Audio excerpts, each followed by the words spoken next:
warahmatullahi wabarakatuh. Salam. Alhamdulillahilladzi faddala al-ulama bisyarafil izzi was-safa wa asyraqa qulubahum wa uqulahum bi anwaril baha. Wassalatu wassalamu ala sayyidina wa habibina wa syafi'ina wa maulana Muhammadin sayyidil anbiya wa imamil atqiya wa mir'atil awliya wa yanbu'i ulumil ulama wa mu'tamadi futuhil awliya wa ala alihi wa ashabihil asfiya wattabi'ina lahum bi ihsan taraku lana ma'arifahum wa turrathahum al-gharra wal-tharra. Allahumma arzuqna al-ma'arif ar-rabbaniyah, Amin. wal-lataif ar-rahmaniyah, Amin. wa ballighna rutbatal ihsan Amin. wa wihdatal syuhud. Amma ba'du.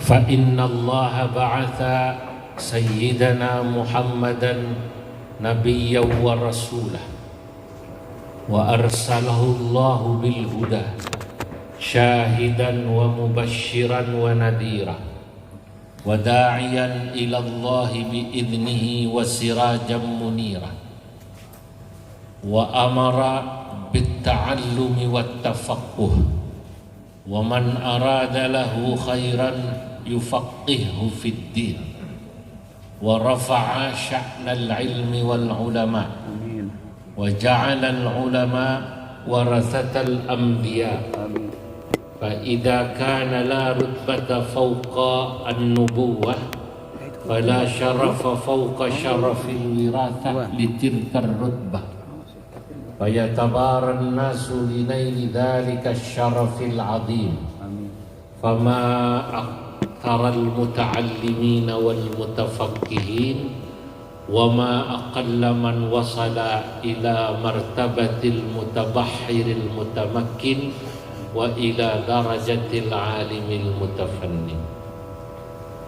Hadratal muhtaramin, para alim ulama, para masyayikh, wabil khusus Syekhuna Syekh Khatibul Umam Liranu, sahibul majlis wa sahib jam'iyah Nahdlatul Auliya. Yang saya muliakan Bapak Haji Dr. Nurul Ghufron. Saya tahu kena hajinya kemarin baru dengan BNU dan rombongan kiai-kiai. Juga hadir di sini para masyayikh yang sudah dibaiat menjadi khalifah. Bapak Ibu yang hadir, para santri dari tariqah ini yang insya Allah semuanya dicatat dalam deretan ahli surganya Allah. Amin. Pada malam yang mubarak ini alhamdulillah saya dapat hadir mewakili Ketua Umum Pengurus Besar Nahdlatul Ulama Kiai Haji Yahya Khalil Stakuf yang saat ini sedang berada di Palestina. Saya dihubungi tadi malam, saya katakan ya nanti kalau ngaji rutin bulanan saya bisa diatur dan saya masih enak badannya, saya akan hadir. Karena pagi nanti saya harus ke Cilacap dan langsung ke Korea. Kroyama, Korea, Cilacap, Kroya.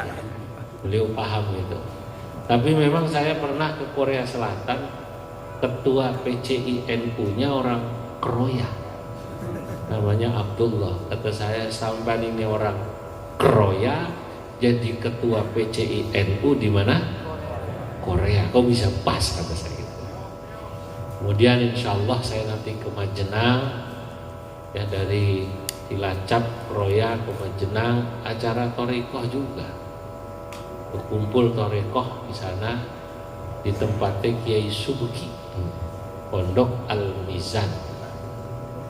Saudara-saudara, Bapak Ibu yang dimuliakan Allah, pastinya pengurus besar Nahdlatul Ulama merasa senang karena salah satu di antara amaliyah para ulama itu ya torekoh ini. Ya. Walaupun sesungguhnya torekoh itu jangan diartikan sempit.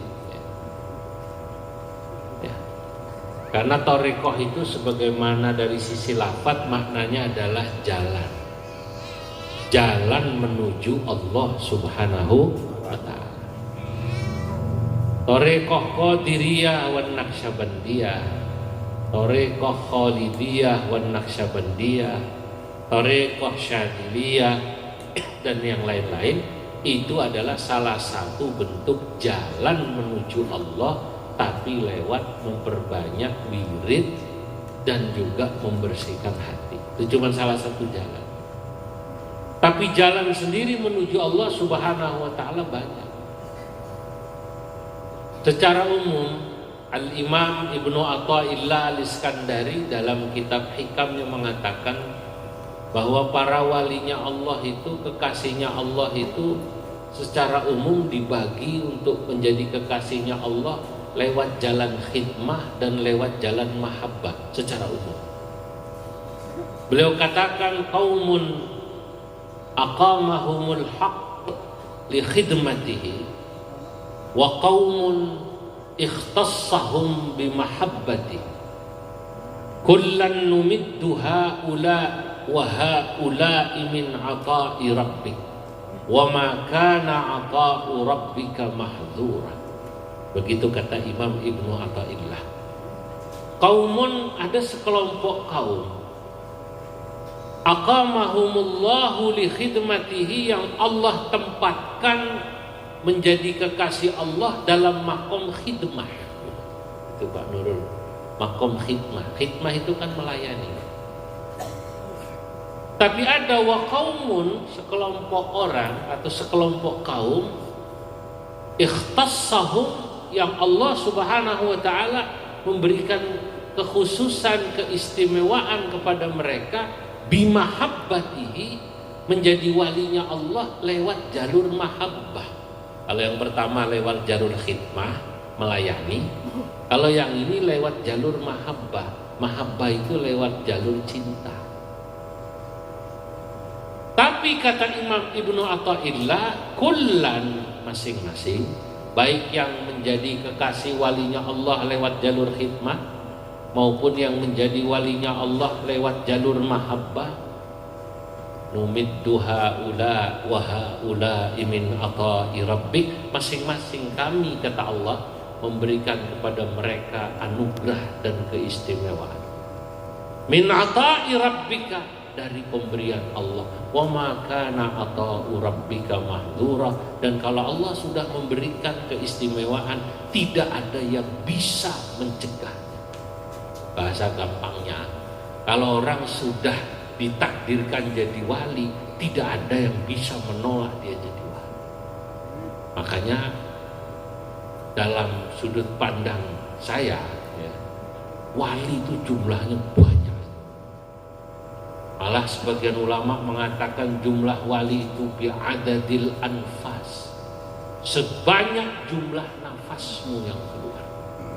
Angel ngitungnya lah wali. Dulu di Tarim itu kampung di Yaman yang terkenal banyak walinya. Ceritanya ada orang soleh saat itu. Dia mencoba menghitung orang yang masuk kota Tarim ini dianggap wali. Dia megang batu kerikil kecil, lalu depannya dikasih ember. Pintu Tarim di pasar, salah ada orang lewat, dilihat ini potongannya wali gitu. Lempar batu. Orang ini juga bersih hati, kayaknya wali. Belum. Lewat lagi, dilempar, belum. Segala mah lewat. Orang kayak kita ini tukang sampah gitu. Ya ini dianggapnya oleh beliau yang menghitung itu, dianggapnya bukan wali, terus didiemin. Setelah lewat orang itu nyaut, lempar batunya, lempar. Kaget, kok tahu saya dari tadi gitu Kiwali. Berarti Kiwali aku ora ngerti nek Kiwali, dia malah ngerti nek aku dudu wali. Ya Allah, dahsyat. Itulah jumlah wali itu bi'adadil anfas, katanya saking banyaknya itu sebanyak jumlah nafasmu yang keluar. Maka saya itu kalau ngaji itu ada jamaah yang nyender, merem, ngantuk, saya nggak berani negur, takutnya wali. Khawatir saya, kayak ibu itu tadi ngaji nyender, ngantuk, nggak berani negur saya, takutnya wali lah. Ya kan? Karena kalau sudah Allah jadikan wali itu tadi, wa makana ata'u rabbika mahdzura. Allah kalau sudah memberikan seorang jadi wali tak bisa ditolak. Nah, baik, yang pertama dulu kita akan bahas orang yang ditakdirkan Allah, yang Allah tempatkan pada makom khidmah. Ternyata Imam Ibnu Ajibah itu mengartikan makom khidmah itu makom di mana orang jadi wali tapi dia kumpul bersama masyarakat, itu makom khidmah. Hidup normal, ada yang jadi ketua KPK gitu. Itu normal itu. Ini makomnya khidmah berarti. Ada yang jadi guru, ada yang jadi polisi, ada yang jadi tentara, ada yang jadi pegawai rumah sakit.